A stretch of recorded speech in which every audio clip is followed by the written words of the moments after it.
নমস্কাৰ আন এক খবৰ লৈ আহিছোঁ বিটিআৰ হোৱাৰ পিছত বিটিচিত প্ৰথমটো নিৰ্বাচন আৰু এই নিৰ্বাচনক লৈ এতিয়া বিভিন্ন ধৰণৰ নিৰ্বাচনী গৰম বতাহ ইউপিপিএল বিপিএফ কংগ্ৰেছ বিজেপি প্ৰতিটো দলে আনকি নৱসৰণীয় বিচাৰে যে বিটিচিখন তেওঁলোকে পাব সমান্তৰালকৈ প্ৰতিদিনে ইউপিপিএলৰ পদযাত্ৰা অব্যাহত ৰাখিছে আজিও চিৰাঙত ইউপিপিএলৰ পদযাত্ৰা অব্যাহত ৰাখিছে আৰু পদযাত্ৰা কৰি কয় যে 17 বছৰে উন্নয়ন কৰিব পৰা নাই বিপিএফ চৰকাৰে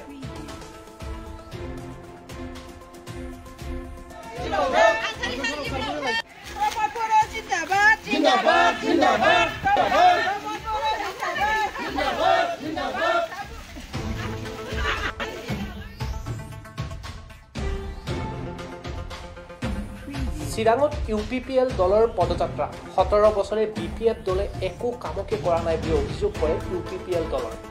বিষয়ববীয়াসকলে 18 নং মানাক চেপ্ৰাক সমষ্টি আৰু 19 নং ফুলবাৰী সমষ্টিৰ 17 বছৰে কোনো উন্নতি সাধন হোৱা নাই বুলি অভিযোগ উত্থাপিত কৰে চিৰাং জিলাৰ দ্বিতীয় দিনাও পৰিৱৰ্তনৰ পদযাত্ৰা কৰে আৰু 19 নং ফুলবাৰী আৰু 18 নং মানাক চেপ্ৰাক সমষ্টিৰ ৰাতিপুৱা 10 বজাত আৰম্ভ কৰে ইউপিপিএল দলৰ পৰিৱৰ্তন পদযাত্ৰা উপস্থিত থাকে ইউপিপিএলৰ দলৰ ডিজনি জিলাৰ সাধাৰণ সম্পাদক হেমপ্ৰসাদ শৰ্মা উপস্থিত থাকে লগতে 18 নং মানাক চেৰপাক সমষ্টি ইউপিপিএল দলৰ প্ৰাৰ্থী সুৰেশ দৈমাৰী আৰু 19 নং ফুলবাৰী সমষ্টিৰ প্ৰাৰ্থী আবু সাহেব আনাচাৰীয়ে চাইকেল চলাই তিনিটা ভিচি অন্তৰ্গত কেইবাখনো গাঁও পদযাত্ৰা কৰে ৰেলীত শতাধিক পুৰুষ মহিলাই অংশগ্ৰহণ কৰে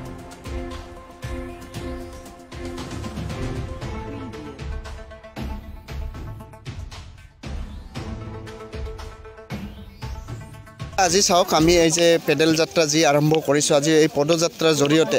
আমাৰ এই তিনিটা ভিচিডিচি আজি আমি অতিক্ৰম কৰিম ডাঙাইগাঁও বিজনীগাঁও আৰু চেতিয়ানগুৰি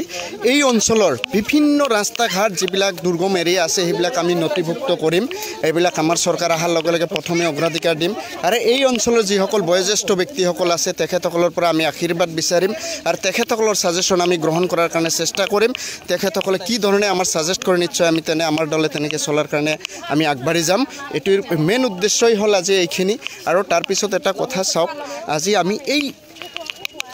যি বিটিআৰ অঞ্চলত লাঞ্ছিত বঞ্চিত অৱহেলিত হৈ যিবিলাক মানুহ দুৰ্যোগ ভুগি আছে তেখেতসকলৰ ন্যায়ৰ পক্ষলৈ আজি ইউপিপিএল দলে এই কাৰ্যসূচী আৰম্ভ কৰিছে আৰু এই জয়যাত্ৰা আগন্তুক দিনতো থাকি যাব তাতে কোনো নাই আজি যিখিনি আমি ৰাইজৰ সমাধান লাভ কৰিবলৈ লাভ কৰিবলৈ সক্ষম হৈছোঁ আৰু এই ৰাইজে যে আমাক মৰম কৰি বা চৰকাৰ আনাত সহযোগ কৰিব এইটো আমি নিশ্চিন্ত পৰিৱৰ্তনৰ যি কথা হৈছে আপোনালোকৰ পৰিৱৰ্তনক লৈ মানে কেনেধৰণৰ পৰিকল্পনা লৈছে চাওক আমি এনেকৈ পৰিৱৰ্তনৰ কাৰণে কিবা কৰিছোঁ আঁচনি জগত কৰিছোঁ আমাৰ চৰকাৰ পৰিৱৰ্তন অহাৰ লগে লগে যি আপোনালোকে আজি দেখা পাইছে যি দুৰ্গম ৰাস্তাৰে আমি গৈ আছোঁ এই দুৰ্গম ৰাস্তাবিলাক পোনপ্ৰথমে আমি ঠিক কৰিম তাৰপিছত শৈক্ষিক দিশত যিহেতু বিটিআৰ অঞ্চলত যথেষ্ট পিছ পৰি আছে আপোনালোকে জানে বিগত কেইবা দশক ধৰি চিৰাং জিলাকে ধৰি বিটিএডিৰ যিমানখিনি জিলা আছে তেখেতসকলে এই আগন্তুক চৰকাৰে কোনো দিনে বিগত দিনত যিবিলাক চৰকাৰ গুচি গৈছে গুৰুত্ব দিয়া নাই আমাৰ চৰকাৰে এই ইস্যুটোক প্ৰথম কিবা বুলি লৈছে যে আমি শিক্ষাৰ প্ৰতি ইয়াত গুৰুত্ব দিম আৰু ইয়াৰ মানুহখিনি যেতিয়া সুশিক্ষিৰে শিক্ষিত কৰিব পাৰিম তেতিয়া নিশ্চয় বিটিআৰ অঞ্চলখন জাকত জিলিকা এটা ঠাই হ'ব বুলি আমি পৰিগণিত কৰিম বুলি চেষ্টা কৰি যাম আৰু মানাক চেৰপাঙত দ্বিতীয়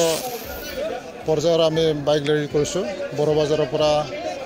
এইফালে দক্ষিণ মাখৰা প্ৰাইমাৰী আৰু আমাৰ আলৌৰী প্ৰাইমাৰী লগতে বিষ্ণুপুৰৰ আংশিত লৈ পেলাই আমি আজি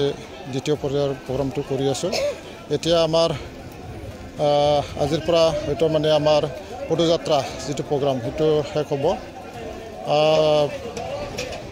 WPT মিনিষ্টাৰ তেখেতে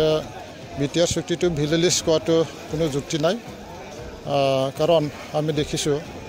আগৰ যিটো দুটা আমাৰ চুক্তি হৈ গ'ল ইয়াতকৈ আজি ক'ব গ'লে বহুতখিনি ইয়াতে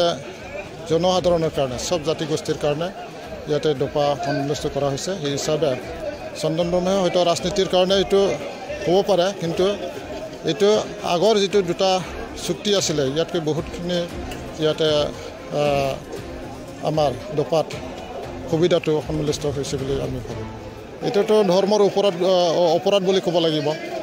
এইটো UPPL দল কৰা মানে আল্লাই কমা নকৰা কোৱাটোতো এইটো যুক্তিসংগত নহয় আৰু এইটো ধৰ্মৰ মানে বিৰোধী বুলি আমি ভাবোঁ যাত্ৰা আছিল আমি আমাৰ প্ৰত্যেকটো সমষ্টিত প্ৰাৰ্থী মহোদয়ে ঘৰে ঘৰে গাঁৱে গাঁৱে সোমাই যোৱা 17 বছৰে কি কাৰ্য হৈছে হোৱা নাই লগতে আমাৰ জনতাৰ এতিয়ালৈকে কি অসুবিধাবোৰ আছে এইবিলাক বুজাৰ কাৰণে আজি আমি পদযাত্ৰা কৰিছোঁ আৰু এই পদযাত্ৰাৰ জৰিয়তে আমি এইটোৱে বুজাব বিচাৰিছোঁ যে ৰাইজে পৰিৱৰ্তন বিচাৰিছে ৰাইজে নিজ ইচ্ছা অনুসৰি ওলাই আহিছে আৰু অনাগত দিনত আমাৰ ৰাইজে বিচাৰিছে শান্তি আৰু প্ৰগতি সেই হিচাপে ৰাইজক আমি আজি যি দেখিছোঁ এই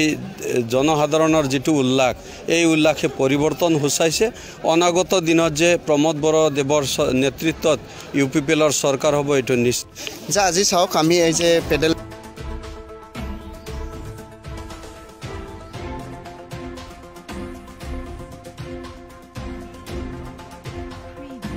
এনেদৰে UPPLৰ পদযাত্ৰা যি পৰিৱৰ্তনৰ পদযাত্ৰা আৰু পদযাত্ৰা কৰি BPF চৰকাৰক সুদাঘাত সমালোচনা কৰে আৰু কয় যে 17 বছৰে BPF চৰকাৰে একো উন্নয়ন কৰা নাই যিটো ৰাস্তাৰে তেওঁলোকে খোজকাঢ়ি গৈছে সেই ৰাস্তাসমূহৰো অৱস্থা তথৈবচ আৰু আমাৰ সাংবাদিক ৰুহুল আলিমক ধন্যবাদ জ্ঞাপন কৰিছিলোঁ এই পদযাত্ৰাত অংশগ্ৰহণ কৰি সবিশেষ দৃশ্যাৱলী আপোনালোকক দেখাৱাৰ বাবে আৰু এই মুহূৰ্তত মই জনাওঁ যে ৰাজনৈতিক নিৰ্বাচন যিহেতুকে BTADৰ জনসাধাৰণৰ ওপৰত নিৰ্ভৰ কৰে BTC কোন দলে চৰকাৰ গ্ৰহণ কৰিব কাক নিৰ্ধাৰণ কৰিব এয়া সম্পূৰ্ণ BTC-বাসীৰ মনৰ কথা গতিকে সময়ত বিবেক ভোটেৰে তেওঁলোকে নিৰ্বাচনত কৰিব আৰু প্ৰতিনিধি নিৰ্বাচিত কৰিব এই খবৰটো দি বিদায় লৈছোঁ আৰু চাই থাকিব আপোনালোকৰ প্ৰিয় চেনেল PI নিউজ ৰাইজৰ দ্বাৰা ৰাইজৰ বাবে ধন্যবাদ